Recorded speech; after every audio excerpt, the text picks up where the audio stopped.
शेतकऱ्यांचा सन्मान राखलाच पाहिजे, शेतकऱ्याचा सन्मान राखलाच पाहिजे, शेतकऱ्याचा सन्मान राखलाच पाहिजे।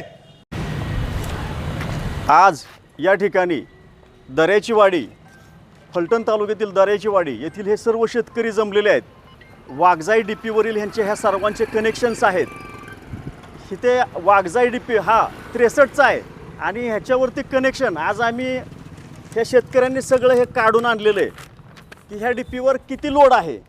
63चा डीपी आहे, त्याच्यावर लोड जवळपास 125च्या पुढं गेलेला आहे। मग त्या दिवशी आता झिरपवाडीमधील एक केस आली होती की त्याच्यामध्ये 100चा डीपी आणि 200चा लोड संपूर्ण फलटण तालुक्यात पूर्णपणे अशा प्रकारे अनागोंदी कारभार सुरू आहे। आणि ह्याने होतं काय, मग डीपी फेल होत आहेत। आता सर्रास तालुक्यात ही बोंब आहे की सगळीकडे डीपी फेल व्हायला लागलेले आहेत। आणि जरी आता 63चा डीपी किती वेळा फेल झाला, 4 वेळा फेल झाला। म्हणजे डीपी दिला तिथं नेऊन जोडला की तो फेल होतोय। मग असे किती वेळा डीपी न्यायचे आणि किती वेळा जोडायचे? 4 वेळा जर डीपी फेल होत असतील आणि शेतात आता पाणी किती दिवस नाही तुम्हाला दिलेलं?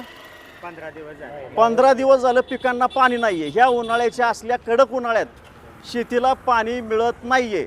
बरं, ह्याच्यामध्ये आता करावं काय लागेल? तिथं ॲडिशनल डीपी द्यावा लागेल।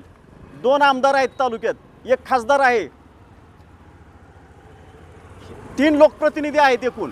मग मला सांगा, निधी उपलब्ध करून दिला पाहिजे का नाही दिला पाहिजे? हे कुणाचं काम आहे? शेतकरी आणणार का निधी? आता कुठनं गोळा करायचा तो? बरं, डीपीवर लोड कसा वाढतो? लोड कुठून येतो डीपीवरती? हे वीज महावितरणच्या लक्षात आलं पाहिजे। ज्यावेळी तुम्ही एक एक कनेक्शन देत असता व 10चं झालं, 20चं झालं, 50, 60, 70 थांबलं पाहिजे ना कुठंतरी।